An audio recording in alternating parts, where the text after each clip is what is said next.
Hello friends, बहुत ही महत्वपूर्ण क्वेश्चनों का समावेश साइकोलॉजी मनोविज्ञान के में इकट्ठा किया गया है। और देखिए, ये परीक्षा उपयोगी प्रश्न है।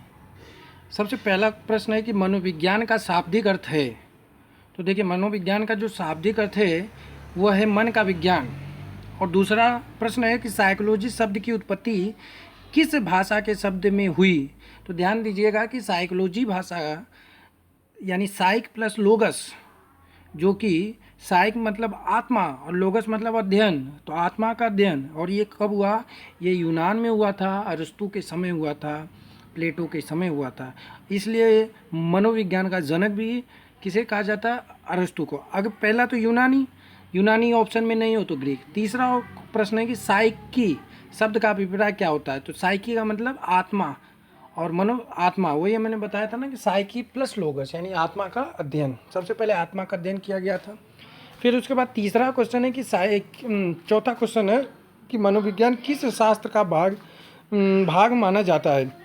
तो देखिए, पहले ये दर्शन शास्त्र का ही विषय था, लेकिन बाद में इसे दर्शन शास्त्र से अलग किया गया। पांचवा प्रश्न है कि मनोविज्ञान मानव एवं पशु व्यवहार का विज्ञान है। ये किसने कहा था? मनोविज्ञान मानव एवं पशु व्यवहार का विज्ञान, ये किसने कहा था? मॉर्गन ने कहा था। ये किसने कहा था? मॉर्गन ने। ठीक है। फिर नेक्स्ट क्वेश्चन है कि मनोविज्ञान व्यवहार का निश्चित विज्ञान है। निश्चित विज्ञान किसने कहा था?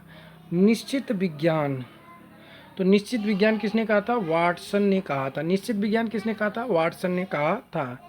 फिर नेक्स्ट क्वेश्चन है कि मनोविज्ञान का वास्तविक अर्थ क्या है। तो ध्यान देना कि वर्तमान समय में जो मनोविज्ञान का वास्तविक अर्थ है वह व्यवहार का विज्ञान है। आठवां प्रश्न है कि मनोविज्ञान है, तो मनोविज्ञान जो है वह विधायक विज्ञान है। नौवां प्रश्न है कि बुद्धि और शरीर समाहित है। तो बुद्धि और शरीर किस में समाहित है? तो जैविक कारक है। ये जैविक कारक व्यवहारवाद के प्रमुख प्रवर्तक, व्यवहारवाद के जो प्रमुख प्रवर्तक हैं वह कौन है? तो वह जो है जेबी वाटसन है, यानी जेबी वाटसन। फिर नेक्स्ट आता है कि मनोविश्लेषण वाद के प्रमुख प्रवर्तक कौन है। तो ये जो है सिगमंड फ्राइड है। और 12वां क्वेश्चन, ये 12वां क्वेश्चन जो है बहुत ही महत्वपूर्ण है। और ये क्या है कि 12वां प्रश्न है कि मुझे बालक दे दीजिए, तुम उसे जैसा बनाना चाहते हो उसे मैं वैसा ही बना दूंगा।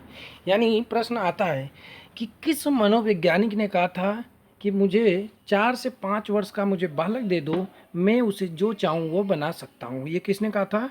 तो ये जो है वाटसन ने कहा था। बहुत ही इम्पोर्टेंट क्वेश्चन है, यानी वाटसन ने कहा था। फिर नेक्स्ट क्वेश्चन, सिगमंड फ्राइड के अनुसार निम्न में से मन की 3 स्थितियां कौन सी है। तो ध्यान दीजिए, सिगमंड फ्राइड ने मन की 3 स्थितियां बताई। पहला बताया चेतन, फिर अर्धचेतन, फिर अचेतन, यानी 3 अवस्थाएं। देखिए, चेतन ये 1/10 भाग माना, अचेतन को लगभग 90% माना, अर्धचेतन इन दोनों के बीच का माना। नेक्स्ट जो है 14वां क्वेश्चन है कि ईदम, ईगो, सुपर ईगो को मानव की संरचना का विभिन्न अंग कौन मान्यता है। तो ये माना है फ्राइड ने, सिगमंड फ्राइड ने माना है। ईदम, ये जो है ईदम जो है ना, केवल अपनी इच्छाओं की पूर्ति के लिए, जो इच्छाओं की अपनी पूर्ति करता है उसे ईदम माना गया। और ईगो में मतलब मानवतावादी, और ये जो है यथार्थवादी। इस तरह से 3 भागों में बांटा था, ईदम, ईगो, सुपर ईगो। फिर नेक्स्ट है 15वां क्वेश्चन की केवल 2 प्रकार की मूल प्रवृत्ति हैं, मृत्यु एवं जीवन, जिसे इरोस थेनाटोस भी कहा जाता है। ये किसने कहा था? फ्राइड ने कहा था। फिर है मनोविज्ञान शिक्षा का आधारभूत विज्ञान है। ये किसने कहा? आधारभूत विज्ञान, ये जो है स्किनर ने कहा है।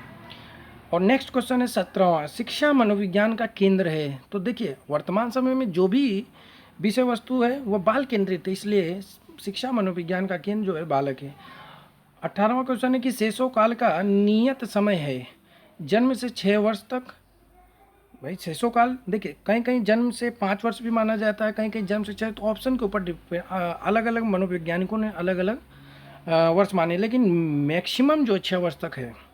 और 19वां प्रश्न है कि बालक के विकास की प्रक्रिया में विकास की शुरुआत होती है। तो देखिए, बालक के जो विकास की प्रक्रिया होती है वह प्रसव, यानी यूँ कहा जाए कि माँ के गर्भ में ही, गर्भावस्था से ही प्रारंभ हो जाती है विकास, यानी जन्म से पूर्व शुरुआत, ठीक है, पूर्व से ही स्टार्ट हो जाती है, जबकि अभिवृद्धि जन्म के बाद होती है। ठीक है, किशोरावस्था का समय है, तो किशोरावस्था का जो समय है वह 12 वर्ष से 18 वर्ष तक भी माना जाता है, 13 वर्ष से 18 वर्ष तक माना जाता है। इसीलिए किशोरावस्था को टीन एज भी कहा जाता है। क्यों कहा जाता है? क्योंकि जैसे 13, 14, पीछे टीन लग रहा है, इसलिए इसे टीन एज भी कहा जाता है। और किशोरावस्था के जो मनोविज्ञान के, यानी किशोर मनोविज्ञान के जो जनक हैं वह स्टैनले हॉल हैं। 21वां क्वेश्चन है कि टर्मन के अनुसार प्रतिभाशाली बालक की बुद्धि लब्धि कितने से अधिक होती है? तो प्रतिभाशाली कौन? प्रतिभाशाली बालक, प्रतिभाशाली की बुद्धि लब्धि जो है वह 140 से ऊपर होती है। 22वां क्वेश्चन है कि अधिगम का अभिप्राय है। अधिगम मतलब लर्निंग मतलब सीखना। फिर 23वां कि अधिगम का प्रयास एवं त्रुटि का सिद्धांत किसने दिया था? तो प्रयास एवं त्रुटि का सिद्धांत, यानी प्रयास एवं त्रुटि का सिद्धांत याद करो किसने दिया था? थॉर्नडाइक ने दिया था, बिल्ली पर प्रयोग किया था। तो प्रयास एवं त्रुटि का सिद्धांत किसने दिया? थॉर्नडाइक ने। नेक्स्ट है कि व्यवहार के कारण व्यवहार में परिवर्तन ही सीखना है, यानी किसके व्यवहार के कारण व्यवहार में परिवर्तन ही सीखना है, किसने कहा था? गिलफोर्ड ने कहा था। सक्रिय अनुबंधन, ये तो और महत्वपूर्ण क्वेश्चन है। सक्रिय अनुबंधन सिद्धांत किसका है? तो सक्रिय अनुबंधन सिद्धांत जो है किसका है? पावलोव का। ध्यान देना, सक्रिय अनुबंधन यानी कुत्ता वाला, जो घंटी बजाने पर भोजन दिया जाता है, फिर लात टपकाता है। फिर 26वां है उद्दीपन अनुक्रिया अनुबंध सिद्धांत किसका है? तो ये उद्दीपन अनुक्रिया सिद्धांत ये थोड़ा सा गलत है, ये भी थॉर्नडाइक है। क्रिया प्रसूत अनुकूलन का सिद्धांत किसका है? ये स्किनर का है। सूझ सिद्धांत किसने दिया था? वर्दिमर कोहलर कोपका। और चिन्ह सिद्धांत टोलमेन, चिन्ह सिद्धांत यानी साइन थ्योरी भी कहा जाता है, और ये जो है किसने दिया था? टोलमेन ने दिया था। पावलोव अपने सिद्धांत का प्रयोग किस पर किया था? तो ध्यान देना, प्रयोग किस पर किया था? कुत्ता पर किया था। तो इस तरह से जो है हमारे बहुत ही महत्वपूर्ण क्वेश्चन 30 क्वेश्चन हमने आज किया। अगर आपको अच्छा लगे तो लाइक और सब्सक्राइब ज़रूर कीजिए।